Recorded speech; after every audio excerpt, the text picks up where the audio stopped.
လေးတယောက်ကိုကယ်ထုတ်စူးစမ်းတဲ့အချိန်မိန်းကလေးတယောက်ဟာ billboard တစ်ချက်နဲ့တိုက်မိပြီးတတိလစ်သွားပါတယ်နောက်တစ်ချိန် Messi ဖွင့်လိုက်တဲ့အခါမိန်းကလေးဟာဝတ္ထုတစ်ပုဒ်ထဲကဆိုးရွားတဲ့ supporting female character တယောက်ထိပြန်လည်မွေးဖွားလာခဲ့တာကိုသိသွားပါတယ်မူလကချမ်းသာတဲ့မိသားစုရဲ့ပျောက်ဆုံးနေတဲ့သမီးမလေးဖြစ်ပေမဲ့အိမ်ပြန်ရောက်ပြီးနောက်မှာတော့မိဘတွေမွေးစားထားတဲ့သမီးကအမြဲလိုလိုအပြစ်တင်လိန်ညာပြီးနောက်ဆုံးမှာတော့မိဘတွေကတော့ယုံကြည်မှုလွဲသွားကြပါတယ်မိန်းကလေးကိုမွေးစားသမီးကအသက်ကြီးရဲ့လူတယောက်နဲ့ပတ်သက်နေတယ်လို့ဆွဆွဲတော့မယ်ဆိုတာကိုသိသွားတဲ့အခါကံကြမ္မာကိုပြောင်းလဲခြင်းတဲ့အတွက်သူမကအပြင်ဘက်ဘယ်ကိုနီကိုတက်ပြီးဘေးကန်းကိုခုန်ကူးခဲ့ပါတယ်ဒါပေမဲ့ဆင်းချလိုက်တဲ့အချိန်မှာတော့ကောင်လေးတယောက်ကိုတွေ့သွားပါတယ်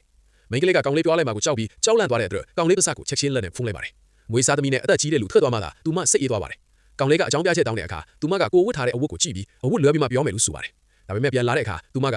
ဒီနေ့ဖြစ်တာဟာမတော်တဆဖြစ်တာဖြစ်ကြောင်းဘယ်သူကမှမပြောဖို့တောင်းဆိုပြီးသူမကအလီမြန်ထွက်သွားပါတယ်အဲ့ဒီအချိန်မှာကောင်လေးကသူမကိုစိတ်ဝင်စားစရာကောင်းတယ်လို့တွေးလိုက်ပါတယ်အိမ်ပြန်ရောက်တော့အဝတ်ဗီကိုဖွင့်ကြည့်တဲ့အခါမလှတဲ့အဝတ်တွေချိပဲဖြစ်နေတာကြောင့်အကိုပေးတဲ့အဝတ်ကိုသာဝတ်ခဲ့တယ်အကိုကသူပေးတဲ့အဝတ်ကိုဝတ်ထားတာကိုမြင်တော့အယမ်းပျော်သွားပြီးမြဲမွေးစားသမီးကတော့မနာလို့ဖြစ်နေခဲ့တယ်သူမရဲ့မိသားစုအချစ်ကိုခိုးယူသွားတယ်ကိုထင်နေလို့ပါမကြခင်မှာသမီးရင်းကိုပြန်တွေ့တာကိုဂရုစိုက်ဖို့ဖခင်ကညစာပွဲကြီးတစ်ပွဲကျင်းပပေးပါတယ်မွေးစားသမီးကဧည့်သည်တွေရှေ့မှာမိန်းကလေးကိုအချစ်မကောင်းတယ်လို့ပြောတော့အားလုံးကမိန်းကလေးကိုမကောင်းမြင်ကြပါတယ်ဒါပေမဲ့မိန်းကလေးကလှပတဲ့အဝတ်စားနဲ့ပေါ်လာချိန်မှာတော့အားလုံးကမိန်းကလေးရဲ့အလှကိုအံ့အားသွားကြပါတယ်မွေးစားသမီးကသူ့တငယ်ချင်းကိုသူမကအလွယ်တကူလူတွေရဲ့အချစ်ခင်ရတယ်လို့ပြောလို့သူမတငယ်ချင်းကတကယ်ပဲမိန်းကလေးကိုမုန်းသွားပါတယ်စားတော့ပုံမကောင်းဘူးလို့လောင်ပြောင်ပြောတဲ့အခါမိန်းကလေးကနေနဲ့နေတငယ်ချင်းတယောက်လုံးကအမိုက်ပဲလို့တိုက်ရိုက်ပြန်ပြောလိုက်ပါတယ်အញ្ញံတော်ဘာထွက်သွားတဲ့တငယ်ချင်းကဝိုင်ကွက်နဲ့ပဲချလိုက်တဲ့အခါမိန်းကလေးလည်းချက်ချင်းပြန်ပက်ပြီးသူတို့ကိုယဉ်ကျေးမှုမရှိဘူးလို့ပြောလိုက်ပါတယ်တငယ်ချင်းအမျိုးသမီးကရိုက်မလို့လှုပ်အချိန်မှာပဲလူတယောက်ကဝင်သားလိုက်ပါတယ်သူကတော့ဘယ်လ်ကိုနီမှာတွေ့ခဲ့တဲ့ကောင်လေးပဲဖြစ်ပါတယ်ကောင်လေးဟာဒေသထဲမှာအာနာအကြီးဆုံးအချမ်းသာဆုံးလူဆိုတာသိသွားတဲ့အခါမွေးစားသမီးကအယမ်းအံ့အားသွားပါတယ်မိန်းကလေးနဲ့ကောင်လေးကတိမယ်လို့မထင်ထားခဲ့ပါဘူးမိန်းကလေးကမွေးစားသမီးကိုအရေးမပေးချင်တော့တာကြောင့်နာမည်ချင်း mix ဆက်ပြီးမိန်းကလေးဟာကောင်လေးနဲ့အတူပျော်ရွှင်စွာထွက်သွားပါတယ်